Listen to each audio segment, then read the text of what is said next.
Magandang araw! Welcome back to my YouTube channel, and today we have a new Tagalog lesson.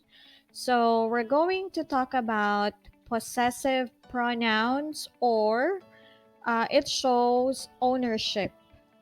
Okay, so this is similar to the English words mine, yours, his or hers, theirs, ours. Alright, so examples of possessive pronouns. First person, mine, in Tagalog is sa akin. Sa akin. Next is ours, inclusive or including the person you're speaking to is sa atin. Sa atin. Ours, excluding the person you're speaking to is sa amin. Sa amin. Second person, yours, singular is sayo. Sayo. Second person, yours, plural is sa inyo. Sa inyo. Third person, his or hers, singular, so sa kaniya. Sa kaniya. And then third person, plural, theirs, sa kanila. Sa kanila. So we have sa akin, sa atin, sa amin, sa iyo, sa inyo, sa kanya, sa kanila.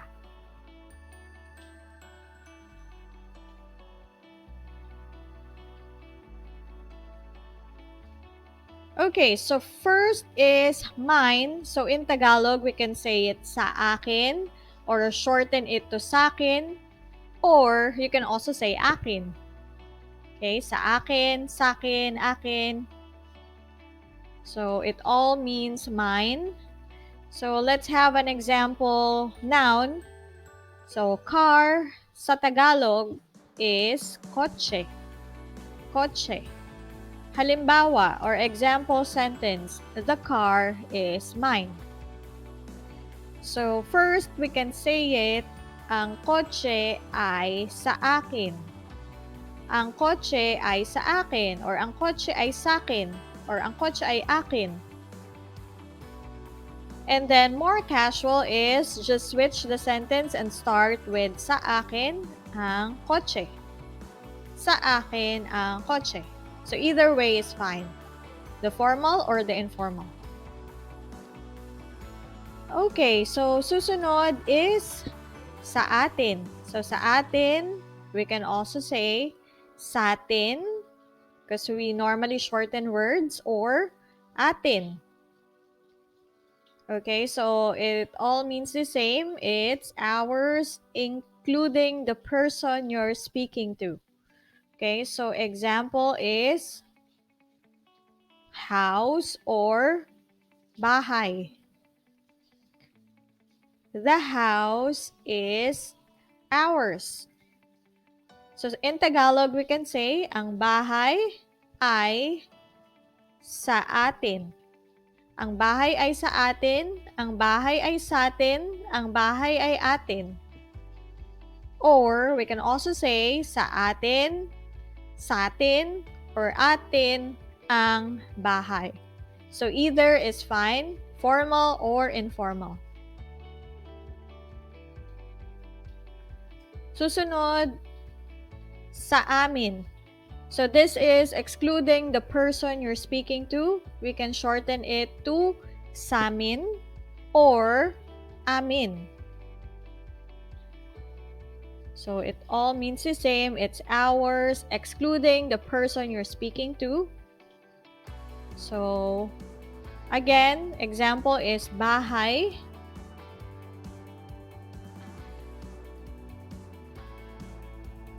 But this time, we're going to use the demonstrative pronouns that, or in Tagalog, iyan or yan. So let's say that is ours. So iyan or yan ay sa amin. yan ay sa amin.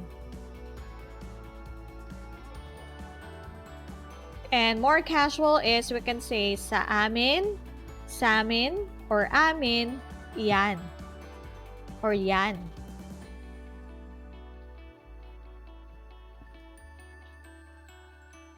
Okay, so susunod or next is sa iyo. Or this is second person. Sa iyo, we can shorten it to sayo or iyo. So it means yours, singular. If you're talking to only one person. So example or halimbawa, shoes in Tagalog is mga sapatos. Mga sapatos.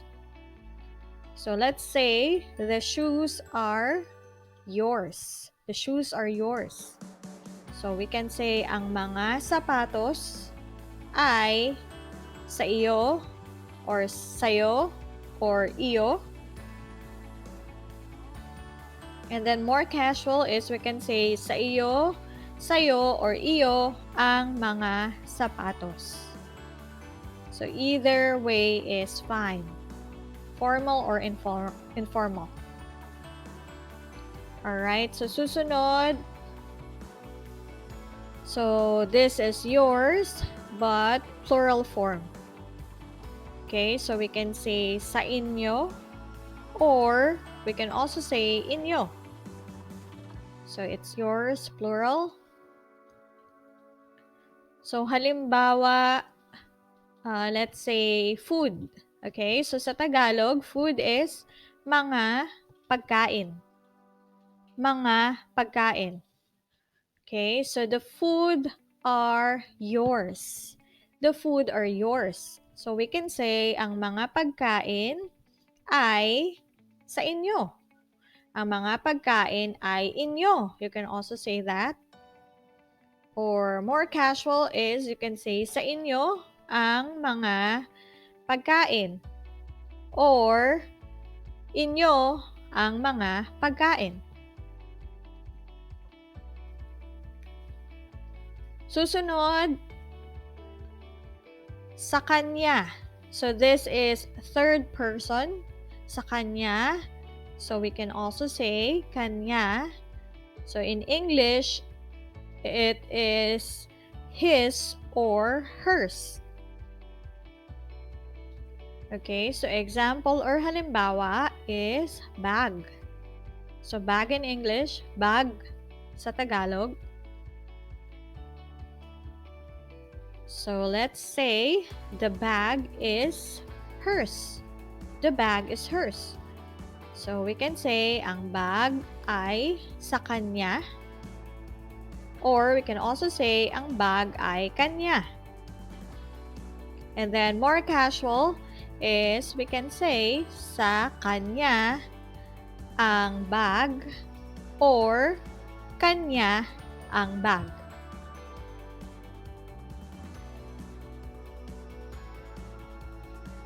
And then last, third person, plural is sa kanila or kanila. So in English, it means theirs. So example is, so aso, if it's singular. And if it's plural, then it's mga aso, or in English, dogs. Mga aso. So the dogs are theirs. So we can say ang mga aso ay sa kanila. Or ang mga aso ay kanila. So more casual, we can say sa kanila ang mga aso or kanila ang mga aso.